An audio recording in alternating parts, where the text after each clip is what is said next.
What is going on, everybody? Welcome back to the Cosmic Wonder. I'm Warren Thompson, and yesterday we got Loki Season 2, Episode 3. Yesterday we did a video breaking down a part of it, also going over a theory that OB might actually be one of the villains in this show. If you didn't check it out, be sure to check that out after this video. But in this video, we're going to be breaking down the ending and why it is actually extremely important for not only Loki Season 2 moving forward, but also for the MCU moving forward. This scene is a lot more important than you think. And we are specifically talking about the scene with Victor Timely and Sylvie. Now, real quick, I did explain this yesterday, but they did change the comic origin of Victor Timely, at least in this episode. There could be other variants of Victor Timely out there, but for this specific one that we saw in this episode, his origins have changed. And the big thing you need to know about this variant of Nathaniel Richards, aka Kang, is that he really isn't Kang, and he has a completely different origin than He Who Remains. If you recall, in the finale of Loki Season 1,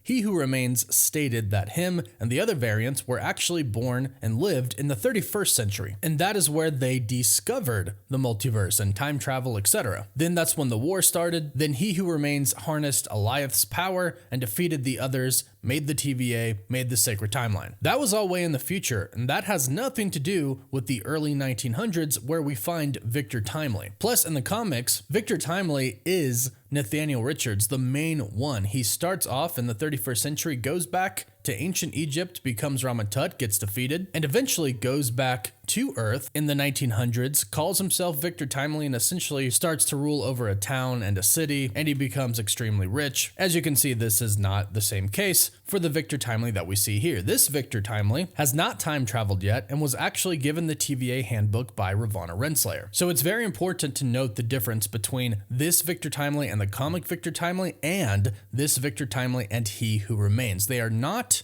really that similar. And we have learned that about variants over time in the MCU. Some variants are completely different, looks-wise, but also personality-wise, and sometimes smart-wise. And that's really important to know for this ending here, because Sylvie comes in, basically knocks everybody out of the picture and just walks right up to Victor. She pulls her sword out and she's about to kill him, but then Victor starts begging for his life. And he says, "I haven't done anything." And she says, "Oh, but you will." And this is where it gets intense and has a lot of meaning. One, it has a lot of meaning for Sylvie. Sylvie says, "You're gonna go on to do terrible, awful things." But Victor says, "That isn't me. You don't know me. You don't know the heart that I have beating in my chest." And then he says a line that really resonates with her. He says, "I can make my own choices. I'm not the man you think I am." And there's a really big reason why this resonates with Sylvie. And it's extremely important that it actually resonates with Sylvie because this changes things in the series. It resonates with Sylvie because she is a variant that was not supposed to exist. Throughout her entire life, she had been running from the TVA because they said she was a mistake, because they said she wasn't supposed to exist, and she was too dangerous because of the other variants of Loki. She was compared to simply Loki her entire life, when she knew herself she isn't like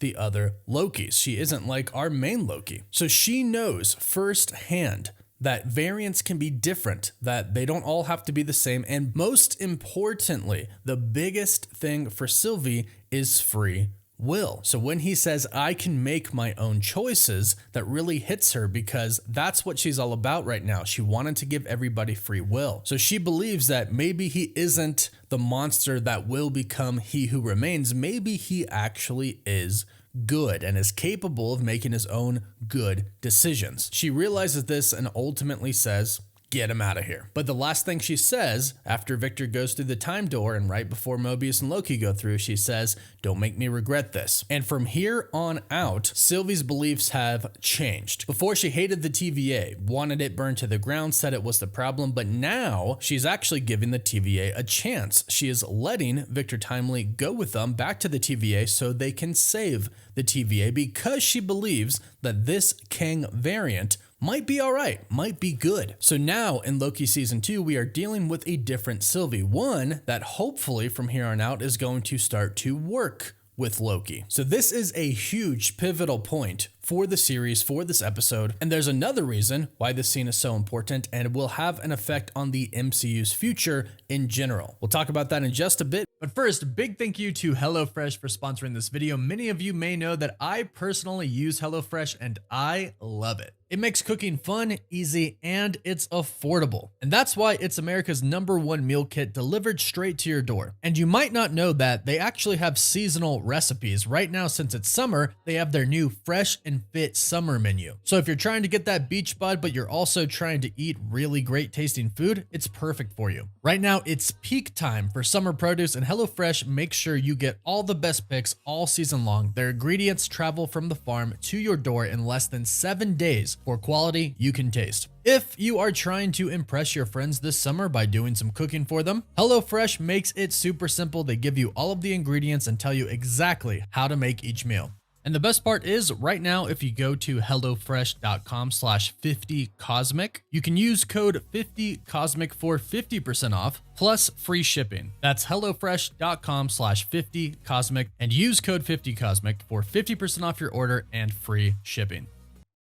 The other reason why this scene is so important is that it shows us that really not all the variants of Kang the Conqueror or He Who Remains are the same and are evil. This is the first good variant we are actually seeing of Nathaniel Richards. Also, just a tiny note, nobody in the MCU has actually called a Kang variant Nathaniel Richards, but in the comics, that is his actual name. Kang the Conqueror is obviously a name given to himself, but his real name is Nathaniel Richards. But this scene has shown us, at least so far, that Victor Timely seems to be a good variant of Kang. This is really important because this means in the big battle that we are going to see the Avengers and other heroes like the X-Men and the Fantastic Four, when we see them go up against Kang the Conqueror, they are most likely going to have some variants of Kang on their side. If you recall back to the finale of Loki Season 1, He Who Remains did state that in the beginning, at first, it was very peaceful. The variants of Kang were exchanging technology and helping each other grow. And He Who Remains even said that he himself was benevolent and actually kind of peaceful. He did what he did in order to win the war, but in his mind he had to because the multiverse was about to be destroyed completely. So he saved the entire multiverse. And he specifically says that not every version of me was so pure in heart, implying that there are other versions of him that are pure of heart. Now, of course, he was kind of saying this sarcastically because he has done horrible, terrible things, as he mentions, but he does say that he did them for a good cause. Again, to save the multiverse, to save everything. And what this scene is establishing here is that we are indeed going to see good variants of Kang. And I'm sure we'll run into some of these variants that are going to be incredibly smart, and maybe some who are even from the future, from the 31st century, who instead of deciding to do terrible things like conquer a universe and then try to conquer the multiverse, they'll actually try to help. And I think this will change things moving forward in the MCU because our heroes and the TVA specifically will realize that not all Kang variants are bad and they're going to need a Kang variant on their side. And yes, I know what everybody is thinking. I know the one variant that everybody wants to appear, and that is Iron Lad. Sadly, we haven't really heard anything about Iron Lad appearing, but it is obviously possible for a young variant of Kang the Conqueror to appear from the 31st century and help out. In the comics, the true villainous Kang the Conqueror goes back in time and visits his younger self right before he was about to experience what they've been calling a canon event, essentially. This is the event where bullies would hospitalize Nathaniel Richards by stabbing him with a knife, and this would set him on his villainous path. The adult Nathaniel Richards takes the young Nathaniel Richards throughout different points in time and sees him winning a bunch of different battles. However, instead of inspiring him, it terrifies him, and he does not want to become Kang the Conqueror. He does not want to become evil. So he takes the time travel device that his future self gave him and he runs away and he leaves and he goes back in time. He ends up seeking the Avengers' help, but he finds out that in that time the Avengers have disbanded, but he ends up finding the Young Avengers. The story's really cool, and ultimately they realize that they cannot defeat Kang and everything stay the same. Nathaniel Richards realizes that he has to take his place back in the timeline and become Kang in order for things to not be severely affected. But the point is there are good variants of Kang out there, and we could see Iron Lad pop up in, let's say, Deadpool 3 or Avengers Secret Wars, maybe even the Kang Dynasty. But Victor Timely is the first good variant we've seen. We've seen literally thousands of variants arriving for the Council of Kangs. We can assume a good majority of them are pretty bad if they are following the trio, the Kang trio, the true Council of Kangs, the three of them, Immortus, Scarlet Centurion, and Rama-Tut. So we have our first good variant, and that could drastically change things moving forward. The TVA and the Avengers could recruit good Kang variants throughout different parts of the multiverse to help them fight the evil variants, which I hope we do see. I hope we see a lot of these different heroes fighting together, of course, with some variants of good versions of Kang the Conqueror. But let me know what you think about this in the comments down below, and let me know what you thought about Loki Season 2, Episode 3. Let us know in the comments down below. Don't forget to like the video and subscribe, and if you subscribe and leave a comment, you're automatically entered in our giveaway for a chance to win an Xbox Series X, a PS5, some Marvel Legends items, or some DC items. The winner picks one item, and we pick one winner at the end of each month. You can also find us on Instagram and Twitter as well, and as always, thank you all so much for watching. Woof woof.